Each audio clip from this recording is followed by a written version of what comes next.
Je reprends parce que je ne pouvais pas reprendre ma vidéo précédente et que sincèrement j'ai envie de la reprendre. Donc oui, après les lignées, je vous invite à vraiment aller regarder les textes donc sur nationale justement, là c'est toujours marqué école, collège, les notions CANOP de l'OMS, famille familiale plus sur le site de l'éducation nationale au niveau de l'éducation et de la sexualité. On parle toujours de école, collège, lycée. On ne précise pas école primaire. Par la suite, faut savoir aussi quand même que toutes ces notions d'éducation sexuelle, jusqu'à présent, on en avait eu à partir de 14 ans au collège, donc ça c'était très bien pour prévenir des MST, l'IVG, la contraception, différentes questions qu'on peut se poser, évoquer le terme du consentement. Il n'y a aucun souci sur ça, puisque là c'est là où ça commence à se développer, ça il n'y a pas de souci. Par contre, il faut savoir que l'éducation sexuelle en soi, ça peut poser un peu de problème parce que finalement, ça rentre dans l'intrusion de l'éducation familiale et ces attributs appartiennent à l'autorité parentale et c'est inscrit dans la Déclaration des droits de l'homme, article 26, alinéa 3, et dans le Code civil français, article 371, alinéa 1. Donc voilà, tout ça, ça prive un peu finalement les parents en fait d'un certain domaine qui concerne le domaine familial, qui concerne le domaine intime, puisque la sexualité c'est quand même de l'ordre de l'intime. Personne n'expose, hormis exceptionnellement peut-être entre amis, mais vous n'exposez pas votre sexualité comme ça au premier venu. Donc on considère bien que c'est de l'ordre de l'intime.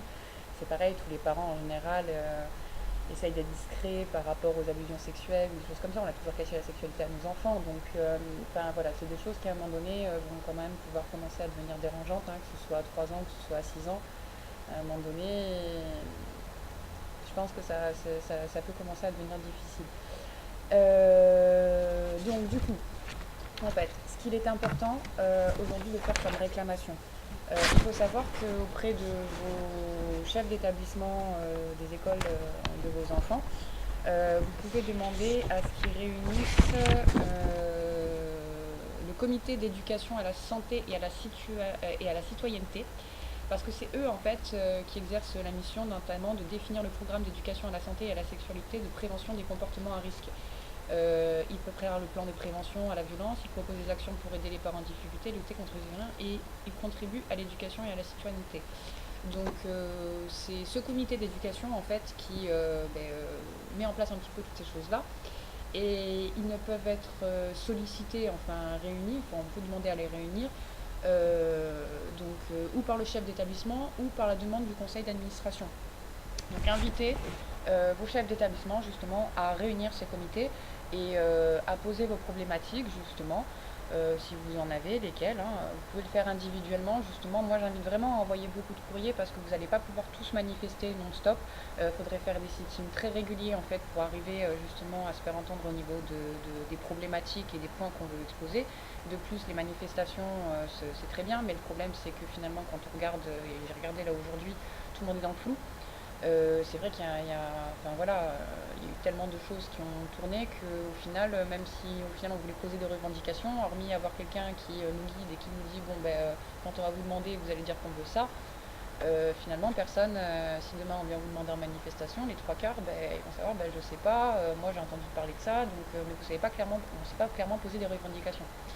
Donc je me suis aidée un peu de toutes les pétitions des professionnels, des choses comme ça. Et notamment dans une, il y en a un qui ressort différents points que j'ai légèrement modifié parce que j'avais un peu l'impression des fois qu'il était un peu homophobe.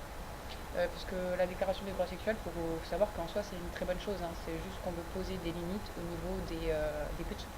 Au niveau des petits et sur la pédophilie, c'est tout. Après le reste, c'est très bien que ce soit arrivé, il n'y a aucun souci avec ça. Donc, du coup, il y a des professionnels en fait de santé, notamment des pédopsychiatres et tout, qui ont pensé justement à mettre 5 garde-fous. 5 garde-fous qui sont plutôt intéressants et qui satisferont, je pense, régleront un peu toutes les problématiques. Donc, premier garde-fou, c'est arrêter toute éducation à la sexualité en classe de maternelle et primaire. La primaire, moi je suis d'accord aussi pour l'enlever, je sais pas vous, mais déjà au moins en classe de maternelle. On laisse les enfants tranquilles, il existe suffisamment de brochures bien faites sur comment on fait les enfants adaptés à leur âge et qu'un mineur peut regarder chez lui ou dans les bibliothèques seul ou avec ses parents, s'il le souhaite et au moment où il le souhaite. Et rien n'empêche de proposer un ouvrage, un de plus alors qu'il en existe déjà beaucoup bien fait, pour aider les parents à parler de sexualité avec leurs enfants en réponse à ces questions ou de leur proposer les espaces de discussion pour cela. Cela n'empêche pas les interventions de prévention des abus sexuels sur mineurs au sein des écoles qui doivent continuer et être développées en apportant une information adaptée à l'âge de l'enfant.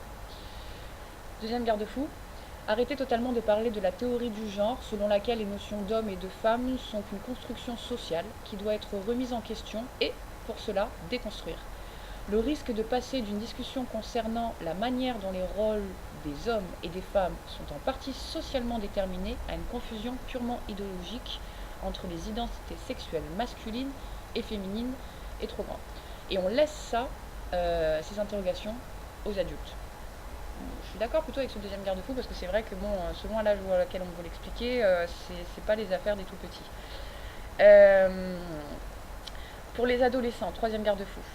Maintenir l'obligation qu'à partir de 14 ans, les élèves assistent aux cours consacrés à l'indispensable prévention concernant les MST, la contraception et les grossesses précoces. La possibilité de prendre une contraception et de n'avoir recours à l'IVG sans accord parental. La pilule du lendemain, la possibilité de dire non à des sollicitations sexuelles, l'interdiction des relations sexuelles avec un mineur de moins de 15 ans et entre mineurs. S'il existe une grande différence d'âge, l'interdit de l'inceste, les différentes sanctions pénales, etc. Mais limiter cette formation à des données scientifiques limite que les adolescents demandent si on se donne la peine de les écouter et développer des espaces de relations privées pour ceux qui ont besoin d'informations plus personnelles dans un cadre qui ne soit pas traumatique pour eux. Dans l'ensemble, les adolescents trouvent que les infirmières scolaires répondent à ce besoin de compréhension et de relations de confiance. Il serait donc nécessaire qu'il y ait suffisamment d'infirmières dans tous les établissements scolaires, publics et privés.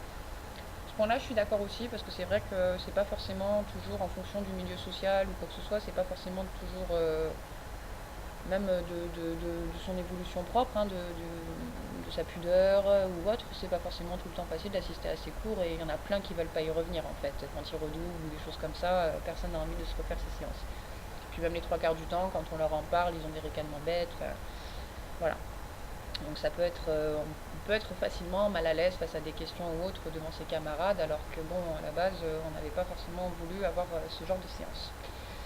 Quatrième garde-fou, créer au niveau national et régional des comités ou conseils de régulation ou de vigilance totalement indépendants des ministères concernés et des comités d'éducation à la santé et à la citoyenneté.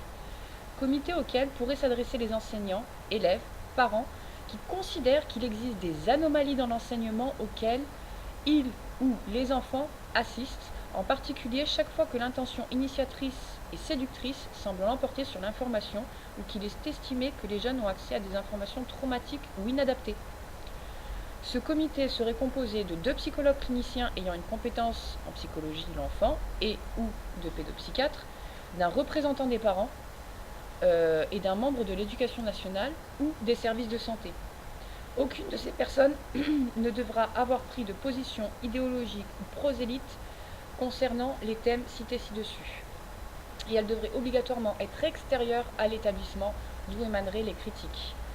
Le CESC, donc c'est le comité d'éducation à la santé de chaque établissement et des délégués de parents d'élèves et de classe devraient être mis au courant de l'existence de ce comité par le chef d'établissement. Quant au Conseil national, il recenserait les situations dont les conseils régionaux seraient saisis afin de tenter d'améliorer le dispositif national et évaluer la pertinence du fonctionnement de sites comme On s'exprime et des organismes partenaires. Alors c'est vrai qu'on s'exprime, je ne sais pas s'il y en a certains qui ont leurs enfants qui vont dessus à partir de 12 ans, parce que normalement c'est à partir de 12 ans, mais après un enfant à partir du moment où il a un ordinateur, voilà. Le problème qu'il y a, c'est que c'est vrai que des fois il y a des questions où on se demande ce que font les modérateurs ou qu'est-ce qu'ils modèrent au final, puisque quand un enfant de 12 ans va venir demander quel est le site pornographique qu'il peut venir visiter pour avoir le maximum de plaisir, le modérateur va lui dire ça dépend des goûts. Est-ce qu'il serait peut-être pas plus approprié de lui dire que les sites pornographiques c'est peut-être pas la meilleure sexualité, la meilleure façon d'apprendre ou des choses comme ça? je ne sais pas. Pareil, quand des jeunes font notion de rapport sexuel ou de relation avec leurs cousins, cousines, un peu limite, on leur fait pas de... Enfin, on tente pas de communiquer avec eux sur le fait qu'à un moment donné, il y a un problème à ce niveau-là, que ce n'est pas sain, que ce n'est pas normal, que c'est interdit. Donc voilà, c'est vrai qu'un comité en fait de régulation serait le bienvenu et je pense que ça rassurerait tout le monde et ça permettrait justement, vu que les associations qui vont venir faire les cours, enfin les séances dans les écoles sont par exemple comme le site Sésame, hein, on va aller voir sur internet, actuellement le site Sésame il recrute des bénévoles. Du coup,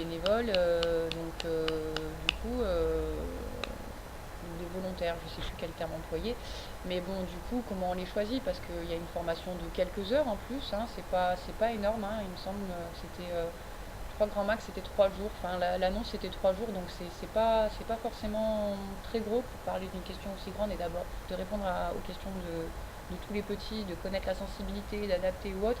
3 jours c'est peut-être un peu léger. Et après, pareil, comment on les recrute, comment on les choisit, quel suivi on va faire sur eux, est-ce qu'à un moment donné on va regarder le casier judiciaire, les antécédents de pédophilie, des choses comme ça. Donc, enfin voilà, c'est beaucoup de questions qui se posent. Et donc du coup, le fait de créer un comité en fait de vigilance, hein, ce serait plutôt une bonne chose. Donc voilà.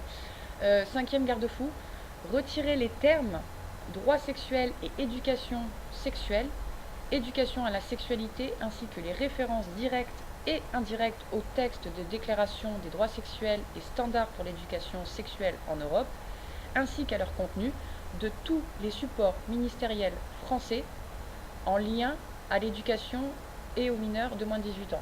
Donc la fin de la phrase, je ne sais pas si elle est... parce qu'à la base, la personne qui avait mis ce garde-fou voulait le retirer de tous les textes. Mais après, la notion des droits sexuels, quand même, à la base, la déclaration des droits sexuels, elle est bien pour les homosexuels, elle est bien... Enfin, il y a des gens qui les ont longtemps attendus et pour qui elle est bien. Nous, on veut juste protéger les enfants. Donc moi, je me suis permis, en fait, de rajouter juste... c'est pas uniquement dans les supports ministériels français, mais dans les supports ministériels français en lien à l'éducation et aux mineurs, de tout ce qui a à faire aux mineurs de moins de 18 ans, en fait. Donc voilà, après, je les ai postés sur la page. J'ai posté aussi dans les fichiers un document qui s'appelle déroulement, où justement dedans vous avez tous les liens. Vous avez aussi des explications, le déroulé, vous pourrez lire peut-être plus de détails et pourquoi justement on insiste. J'avais fait des couleurs et tout ça, mais bon, finalement il n'y a que le gras qui est ressorti, je suis désolée. Et après, je vais essayer de vous les copier en fait sous les deux vidéos du moins. Donc voilà, essayer. Après, je l'ai publié aussi en publication indépendante avec justement la reprise uniquement des 5 garde-fous. Si vous voulez faire des courriers ou si quand vous allez pouvoir parler justement avec les directeurs de vos établissements ou autres, pouvoir justement appuyer sur certains points en disant voilà, nous on a peur sur ça, ça, ça, ça, ça, on voudrait que ça se soit mis en place. À vous de voir par rapport à tout ce qui est dit et tout ce que je vous ai dit et tout ce que vous allez pouvoir lire si vous lisez justement tout le péplum que je vous ai fait. Après, peut-être modifier ou autre, mais c'est déjà une bonne trame pour commencer à justement donner des revendications et justement dire voilà, nous on aimerait que ça se soit mis en place et c'est pour ça qu'on râle et on voudrait mettre des limites. Donc je pense que ces 5 garde-fous ils sont bien. Si vous pensez à d'autres garde-fous, vous avez peut-être d'autres points que vous aimeriez, n'hésitez pas à les partager, à les mettre en commentaire. Après, je pense aussi qu'il serait bien, c'est vraiment qu'on essaye. Après, ça fait beaucoup de travail de rédaction pour moi toute seule. S'il y a des gens qui veulent essayer d'en faire un peu, ce serait pas mal.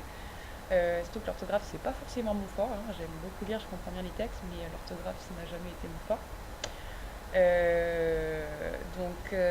Oui, écrire des courriers en fait de préparation justement à destination des chefs d'établissement que tous on pourrait justement imprimer de chez soi parce qu'on va pas tous avoir le temps de faire des sittings, des manifestations sur des jours et des jours et des jours pour être entendus. Donc noyer de courrier en fait les administrations et en envoyer à l'éducation nationale. Donc faire un courrier type avec une requête pour l'éducation nationale et on envoie ça chacun de notre côté, hein, s'il faut un par semaine ou autre, mais avec un certain nombre, je pense qu'au bout d'un moment ils vont être noyés. Il faut en envoyer justement au niveau de l'Elysée, hein, pour reprendre ces points et demander à Emmanuel Macron en fait de réinsister sur les choses parce qu'en plus à la base quand justement on a revu un peu toute cette loi au niveau de la loi Chiappa et droits sexuels ou autres, l'égalité entre les hommes et les femmes. Madame Schiappa avait quand même, parce qu'on lui tape beaucoup dessus avec Macron, mais Madame Schiappa avait appuyé les demandes des associations, mais sauf que les législateurs en fait n'ont pas suivi. Donc voilà, c'était une grande déception, même pour elle je pense.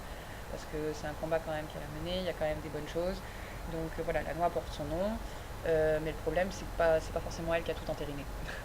Et après, pareil, Emmanuel Macron avait demandé justement à ce que la majorité sexuelle soit à 18 ans. Dans la proposition des textes, il voulait que la majorité sexuelle soit posée à 18 ans. Donc peut-être que lui aussi avait une notion comme quoi les droits sexuels ou la charte, c'était un peu limite, je pense, parce que même lui, finalement, il voulait remodifier les textes. Alors il ne fait pas que des bonnes choses dans nos textes, mais là au moins, tout à son honneur, apparemment, il avait voulu mettre la majorité sexuelle à 18 ans. Ce qui était plutôt une bonne chose, moi je trouve. Donc voilà, il faut un peu leur rendre leur laurier aussi pour les choses qu'ils essayent de faire bien, parce qu'on ne regarde que le négatif et que les conséquences. Donc voilà. Mais envoyer justement donc à l'Élysée des courriers pour réappuyer le fait, et je pense que même le président, au final, c'est comme Hulot, il a besoin que sa nation soit derrière lui pour insister, même s'il nous traite de Gaulois réfractaires, on va lui montrer qu'on est des Gaulois réfractaires. De toute façon, la France, pour moi, c'est l'irréductible gauloise. Envoyer des courriers donc, à l'Éducation nationale, à l'Élysée, et après, pareil, écrire s'il faut déjà déposer peut-être les courriers, en discuter avec vos chefs d'établissement et leur envoyer pareil des courriers, parce que si les chefs d'établissement au bout d'un moment ils reçoivent trop de courriers des parents, ils vont le refaire remonter à l'éducation nationale, ou ils vont empêcher la mise en place des séances de peur d'avoir scandale au niveau des parents, hein, parce que jusqu'à présent, pour l'instant, les écoles elles ont été réfractaires à les mettre en place. Donc après, est-ce que c'est un problème d'organisation, de moyens, de choses comme ça? On n'en sait rien. Le gouvernement est censé donner des moyens justement aux associations pour que tout ça puisse être mis en place. Mais je pense qu'en faisant pression, déjà rien qu'au niveau courrier, ça peut déjà être une bonne chose aussi, en plus de ceux qui veulent manifester, de ceux qui veulent tracter ou autre. Mais pour tous les gens qui ne peuvent pas justement aller manifester, au moins vous pouvez faire cette action-là. Et voilà. Les pétitions, ça n'a jamais servi à rien, hein. Moi, j'en ai signé beaucoup pour la défense des animaux, pour des choses comme ça. Et au final, on voit qu'il y a beaucoup de choses qui ont évolué ces dernières années, même au niveau de la défense des animaux, des droits des animaux ou autres. Donc les pétitions, ça ne sert pas à rien. Par contre, c'est vrai qu'en avoir peut-être plusieurs qui disent pas forcément la même chose, ça sert peut-être pas forcément la cause. Mais en attendant, voilà, les courriers, les pétitions, les plaintes ou autres, à un moment donné, quand on a envie de se faire entendre, on peut arriver à faire les choses. Maintenant, il faut que juste on se réapproprie le fait que justement on a un pouvoir de décision, et que justement si on se met tous ensemble, sans même sortir dans la rue ou tout casser, on peut quand même à un moment donné essayer d'intervenir, de changer les choses et de donner notre opinion à notre gouvernement. Donc voilà, j'espère que c'est pas trop utopiste pour vous, mais il y a eu des précédents sur différentes choses en fait qui ont montré que ça fonctionnait quand même de noyer de courrier les administrations. Donc voilà, on envoie des courriers, si on pouvait en envoyer un tous les jours à chaque fois, ce serait magnifique. Donc voilà, si on pouvait rédiger des courriers à destination à chaque fois, un pour l'Élysée, un pour l'éducation nationale et un pour les chefs d'établissement, et envoyer, ça se trouve ce serait peut-être une bonne idée. Alors je vous laisse en commentaire dire ce que vous en pensez. Moi, quoi qu'il arrive, je vais quand même essayer de rédiger des courriers à peu près corrects pour que vous puissiez, ceux qui le veulent, en fait, les envoyer, les imprimer, les envoyer. Après, si vous, de votre côté, vous voulez en faire un et le mettre sur la page du site, n'hésitez pas, foncez. Et voilà. Donc j'espère que pour vous, tout ça aura été clair. J'espère que les manifestations, pour ceux qui ont été, se sont bien passées, que la rentrée de vos tout petits s'est bien passée pour ceux qui les ont mis à l'école. Et voilà, on va dédramatiser. De toute façon, à la maternelle, ça ne va pas arriver cette année, parce que c'est qu'à partir de 2019, d'accord, ça ne rentre pas dans les enseignements obligatoires. L'éducation sexuelle, elle est dans les enseignements obligatoires, c'est bien écrit. Donc voilà, c'est l'enseignement obligatoire, il commence à partir de 6 ans. Donc on a encore une petite année pour faire pression. Et par contre, il ne faut pas lâcher l'affaire, et il faut vraiment rester vigilant. Et par contre, c'est vrai qu'il faudrait peut-être appuyer sur le fait de créer quand même, quoi qu'il arrive, déjà cette année ou plus tôt, le comité de régulation ou de vigilance par rapport à l'éducation sexuelle dans les écoles. Ça, c'est une très bonne idée, et je pense que ça permettrait de régler pas mal de problèmes aussi, peut-être dans les personnes qui interviennent et qui peuvent devenir problématiques, ainsi que les contenus. Voilà. Je vous souhaite une bonne fin de journée et tchuss.